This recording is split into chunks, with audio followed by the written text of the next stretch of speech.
Hi, Brandon and Alex. We're just reviewing, and we have up here a projectile that has been launched, and as it goes, it's given an angle of theta and initial velocity as given. All right, there's some special spots in this where we always know various values. Can you think of one, Emily, number one? Where in the path, or like the acceleration or something, we know a lot of stuff before we even are given one number. Can you think of some value that's always true? The peak of it is always 0. All right, what is? At the peak, something is 0. Velocity in what direction? X. Pardon? No, Y. Right, y. At the peak, there is, and why is that? Well, we can draw a triangle at each spot. Here's all my x value, my horizontal components. Here's all my vertical components. And what happened, Emily, number one at the top, what happened to the purple component? It's gone. So we can say at the top, velocity in the y direction is 0. That's for every problem. Emily, number two, what else? You know that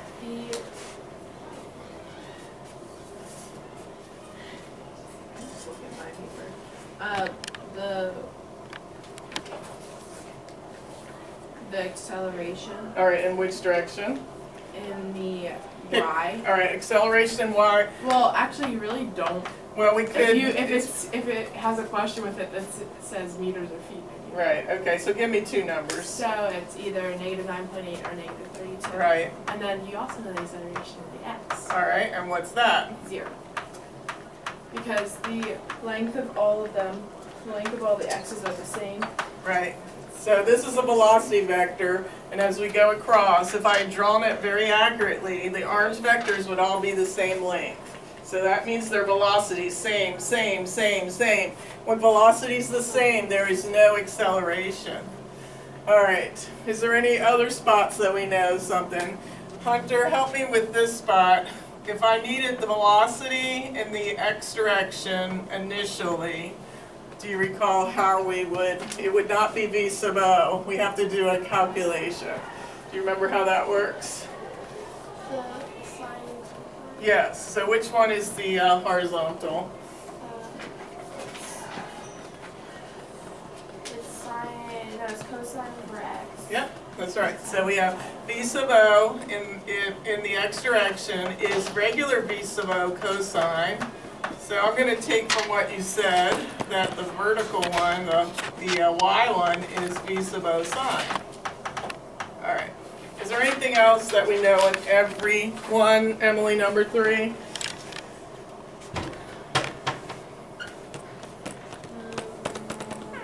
Tell me something about time. There's one more thing.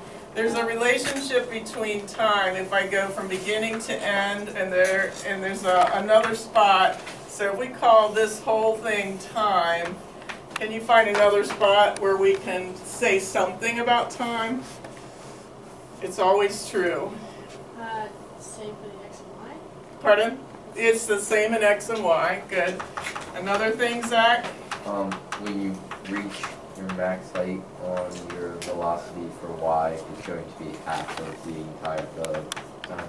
Time divided by 2 at max height. Or if you can think of, if you want to call this time, this would be 2 times. But this is always half of that. All right, that gets you through. That understanding those things there in general, those are all in general, gets you through every problem really. So if you know that, you're good to go. All right, so Brian, can you give me the range equation? That's another thing. You have to come memorized, so it's not that difficult, and we've been just using it a lot, but do recall that you have to know it. Brian, what is it? It's the initial velocity squared Right? times sine of 2 theta Uh-huh. over the gravitational constant. And that one is always positive in this case. All right. So that sometimes we give you range and angle, and you find initial velocity. That's just math. And sometimes I give you initial velocity and angle, and you give me range, and sometimes it's the other way. Forgot what I already said. So there are 3 variables. I'll give you 2, and you'll give me 1. Sometimes I give you range and velocity and you give me angle. So, and then the other kind of problem is this kind where we have a diver going off of a high hill. And we know, oh, before we go, when can we use the range equation, Emily, number one? When when it isn't on like a slope, so it starts and ends at the same point. Right, so when height initial equals height final. I'll write it like that. The initial height equals the final height. Alright, then we can use the range equation. Height initial equals height final. Now, this is not, the height initial is way up here, the height final is way down here, so we can't use the range equation. So in general, I'm not going to write much about it. Emily, number two, what do? We have to answer questions, and we have this situation. You still do what you do for the first one, like you find all the details. You just have to use your like equations, like voter or Right. You're probably gonna use In fact, in this one, it's always the voter, so that's a little clue. It'll save you some time on this test. Time will be an enemy, but I will say if you don't finish tomorrow, I'll either let you take 2 home or pull it out on Monday and finish it. It's not that it's hard, but it's long. Remember that first problem, which is 14 to 16 It steps? takes like 10 minutes. And they only have to do it once, but that's 10 minutes of your 50, so don't let time bother you. I will find you some time.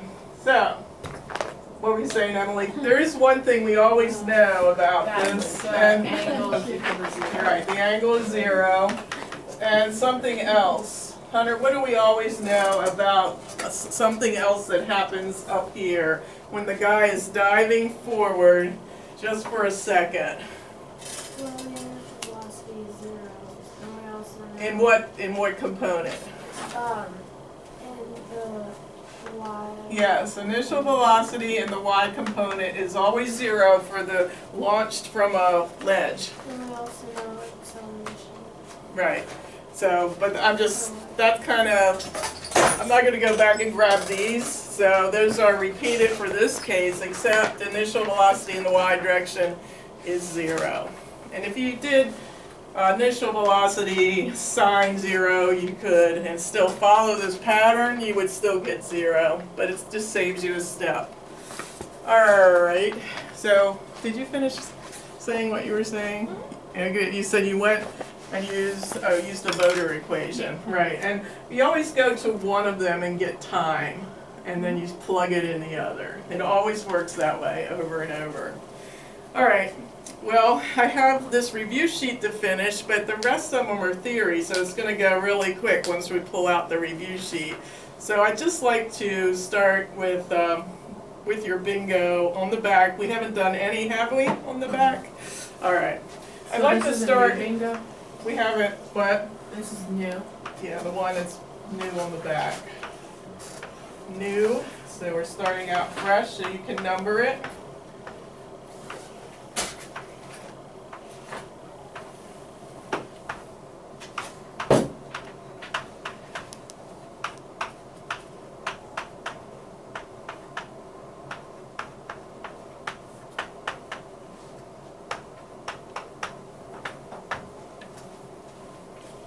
Remember, under the N, 1 to 4, everything else 1 to 5. Let's practice just a couple of problems, and then we will switch over to our review at the end and finish the theory, which should go very quickly. But I'll keep an eye on the time. I don't want to run out, so. Should I stop recording? Yeah, I guess we ought to time it. All right. And I mean, besides, that was kind of just review. We might not actually need that. All right, I'll stop now. Okay. See you.